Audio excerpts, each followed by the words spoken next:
नमस्कार दोस्तों, मैं SK Singh Pinnacle coaching centre के ऑफिशियल यूट्यूब चैनल पर आप सभी का हृदय की गहराइयों से स्वागत करता हूं। दोस्तों, यह हमारी न्याय निगमन की छठी क्लास होगी। जिन लोगों ने अभी तक पिछली क्लास को नहीं देखा है, आप लोगों से गुजारिश है देख लीजिए, जिससे आपको इस क्लास को समझने में दिक्कत ना हो। जितना अभी तक हम लोगों ने दोस्तों न्याय निगमन में पढ़ा है, तो उनसे बनने वाले प्रश्नों को आज हम लोग बनाएंगे। क्लियर है?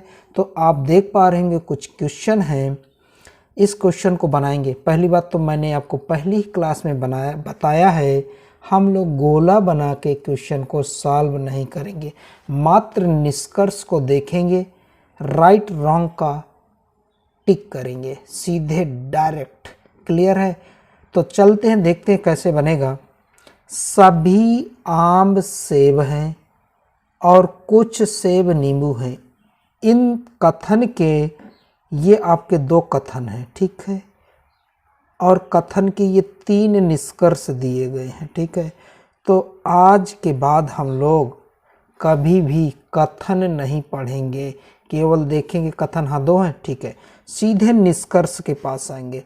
पहला निष्कर्ष पढ़ेंगे, कुछ सेब आम है, इसको देखेंगे सही है कि नहीं।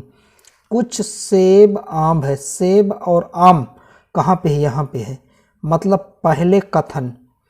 सीधे कथन, इस मात्र एक कथन से ही निष्कर्ष बनाया गया है, इसी कथन का निष्कर्ष ये है। अब हम लोग देखेंगे सही है कि नहीं। कुछ सेब आम है, तो इस प्रकार के कथन से दो निष्कर्ष बनते हैं, कुछ आम सेब है और कुछ सेब आम है। तो इस कथन का उल्टा वे में जो निष्कर्ष बनता है, क्या बनता है? कुछ सेब आम है, वही चीज यहाँ लिखा गया है। इसका मतलब कि यह निष्कर्ष हमारा सही है, ठीक है। दूसरा निष्कर्ष क्या है? नींबू और सेब। नींबू सेब तो यहाँ पे है, तो क्या लिखा गया? कुछ नींबू सेब है। तो इस कथन का उल्टा वे में जो निष्कर्ष बनता है, क्या? कुछ नींबू सेब है, कुछ नींबू सेब है, वही चीज यहाँ लिखा गया है। इसका मतलब ये बिल्कुल सत्य है। क्लियर? चलते हैं तीसरे कथन के पास, ठीक है। तीसरे निष्कर्ष के पास, कुछ आम नींबू है। आम और नींबू से संबंध है, आम नींबू का मतलब यहाँ ये। तो यहाँ एक कथन से ले चलते हुए दूसरे कथन पे आया है, इसका मतलब कि संयुक्त निष्कर्ष होगा। पहले कथन में आम है, दूसरे कथन में नींबू हो, तो आम और नींबू के बीच का कुछ संबंध है, तो इसका मतलब संयुक्त निष्कर्ष है। तो मैंने आपको दोस्तों बताया है, संयुक्त निष्कर्ष बनाने के लिए तीन शर्तें हैं, तीनों शर्त पूरी होनी चाहिए। अगर तीनों शर्त पूरी हो रही हैं तो तभी संयुक्त निष्कर्ष सत्य होगा, अदरवाइज नहीं। तो आप देख सकते हो तीनों शर्त कौन कौन सी हैं। पहली बात तो दोनों कथन धनात्मक होना चाहिए, ठीक है। अगर दोनों कथन धनात्मक है तो संयुक्त निष्कर्ष धनात्मक बनेगा। एक धनात्मक दूसरा ऋणात्मक है तो ऋणात्मक बनेगा। दूसरे दोनों ऋणात्मक हैं तो संयुक्त निष्कर्ष बनेगा ही नहीं। तो यहाँ पे दोस्तों क्या है? दोनों कथन धनात्मक हैं, तो इसका मतलब जो संयुक्त निष्कर्ष बनेगा वो धनात्मक बनेगा। पहली शर्त पूरी हो रही है। दूसरी शर्त, दोनों में कॉमन शब्द होने चाहिए। दूसरी शर्त क्या है? कॉमन शब्द होने चाहिए। देखते हैं दोस्तों, सेब और सेब कॉमन शब्द है, बहुत बढ़िया। दो शर्तें हमारी पूरी हो चुकी हैं। चलते हैं तीसरे शर्त के पास। तीसरे शर्त हमारा ये है, कॉमन शब्द के आगे या पीछे किसी एक में सभी या नहीं शब्द होना चाहिए।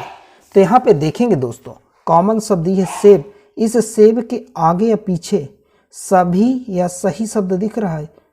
सेब के आगे और पीछे सभी या नहीं शब्द दिखा? नहीं दिख रहा ना। इसका मतलब कि तीसरी शर्त यहाँ पे पूरा नहीं हो रहा। दो शर्त तो पूरी हो गई, तीसरी शब्द पूरी नहीं हो रही है, इसका मतलब संयुक्त निष्कर्ष नहीं बनेगा। क्लियर है? तीसरा निष्कर्ष गलत है, ठीक है। इसी तरह से हम लोग सभी प्रश्नों को बनाएंगे। चलते हैं अगले प्रश्न की तरफ। क्या है? कुछ पेन कलम है, कुछ कलम स्याही है। कभी भी कथन नहीं पढ़ेंगे, सीधे डायरेक्ट आते हैं निष्कर्ष। कुछ पेन कलम है, पहली बात तो बताइए, दोनों कथन धनात्मक हैं कि नहीं? दोनों कथन धनात्मक है, तो इसके जो निष्कर्ष बनेंगे या फिर संयुक्त निष्कर्ष बनेंगे ऋणात्मक नहीं हो सकते। तो इसका मतलब कि कथन धनात्मक है तो निष्कर्ष धनात्मक ही बनेंगे। यहाँ तो दोस्तों निष्कर्ष ऋणात्मक है, इसलिए गलत।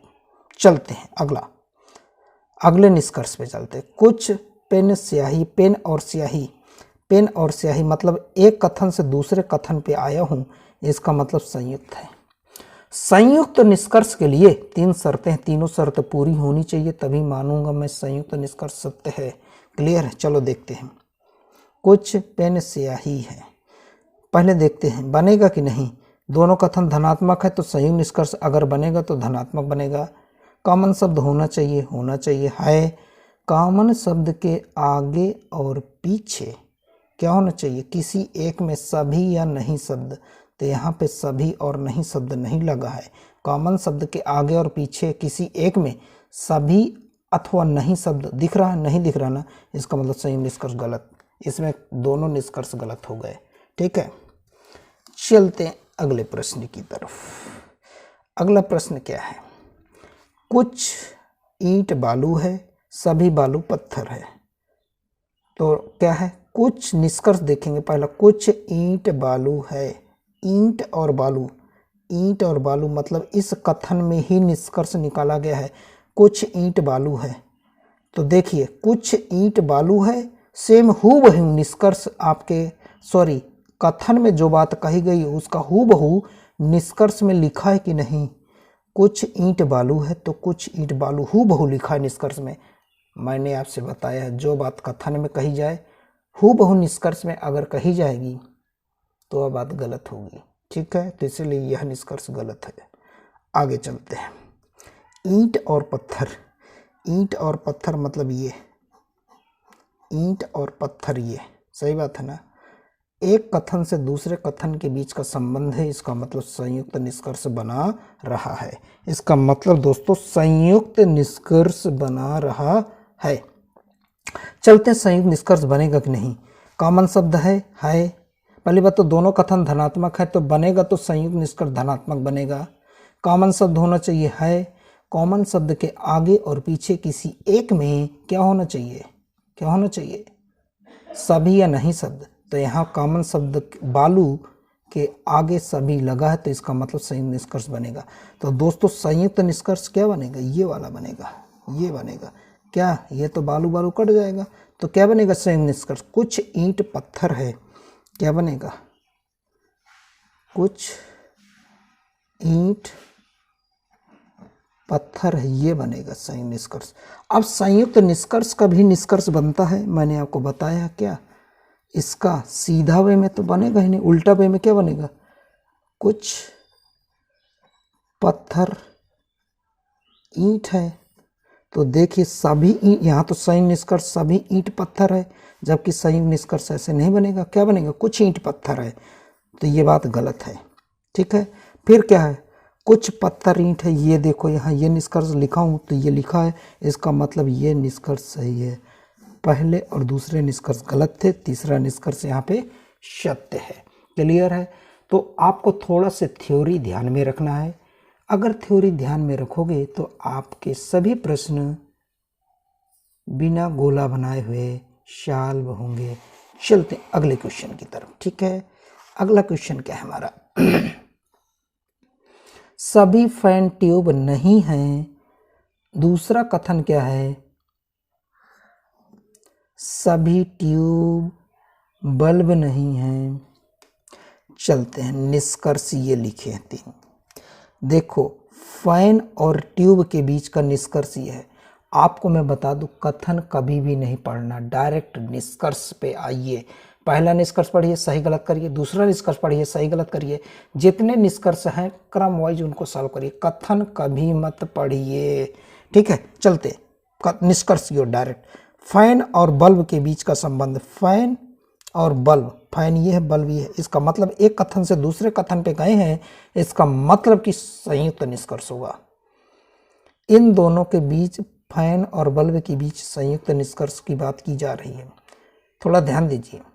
अगर दोनों कथन ऋणात्मक है, यहाँ ये कथन ऋणात्मक है, ये भी ऋणात्मक है, ये ऋणात्मक है, ठीक है। संयुक्त निष्कर्ष बनाने के लिए 3 शर्तें हैं और 3 की तीनों शर्त पूरी होनी चाहिए। तो यहाँ देखते हैं, अगर दोनों कथन ऋणात्मक है तो संयुक्त निष्कर्ष बनेगा ही नहीं, तो फिर आगे मुझे बात ही नहीं करना। इसका मतलब इस सवाल में संयुक्त निष्कर्ष नहीं बनेगा, मतलब कि फैन और बल्ब के बीच कोई संबंध नहीं बनेगा, फैन और बल्ब के बीच संयुक्त निष्कर्ष नहीं बनेगा, ठीक है। यहाँ पर ये गलत, फैन और बल्ब के बीच का कोई भी संबंध कैसा भी लिखा जाए वो सब गलत, फैन और बल्ब के बीच। क्लियर है, फैन और बल्ब। अब चलते हैं तीसरे, 2 गलत कर दिए, ट्यूब और बल्ब, ट्यूब और बल्ब, ट्यूब और बल्ब ये है। तो क्या लिखा, इस तरह सभी ए बी नहीं है, इससे 3 निष्कर्ष बनते थे। देखिए इन तीनों में से कोई लिखा है क्या, कुछ ट्यूब बल्ब नहीं है, उल्टा वे में निष्कर्ष लिखा, कुछ ट्यूब बल्ब नहीं है, उल्टा वे में लिखा गया है इसको। इसका मतलब यह निष्कर्ष गलत है, सॉरी ये निष्कर्ष सही है, ऊपर के 2 गलत हैं। तो दोस्तों उम्मीद करता हूँ आप लोगों को इस चैप्टर के प्रश्न आसान तरीके से समझ आए होंगे। अगली क्लास में हम लोग एक धनात्मक कथन लेंगे और एक ऋणात्मक कथन, इनसे निष्कर्ष बनाएंगे और इन पर बनने वाले क्वेश्चन को भी करेंगे। क्लियर दोस्तों। फिर इसके बाद हम लोग क्वेश्चन बनाएंगे पुनः इन पर बेस्ड, और एक क्लास और होगी क्या, अपवाद की। फिर इसके बाद हमारा चैप्टर कंप्लीट हो जाएगा। तो उम्मीद करता हूं दोस्तों, अगर आपको ये समझ नहीं आ रहा तो आप बारी बारी से वीडियो की स्पीड को स्लो करके देखिए, नोट्स बनाइए, समझने की कोशिश करिए। बहुत ही आसान चैप्टर है और बहुत ही आसान तरीके से बनाने की कोशिश कर रहा हूँ। तो उम्मीद करता हूँ दोस्तों आप लोग नोट्स जरूर बनाओगे। अगली वीडियो में पुनः मिलते हैं अगले टॉपिक से, तब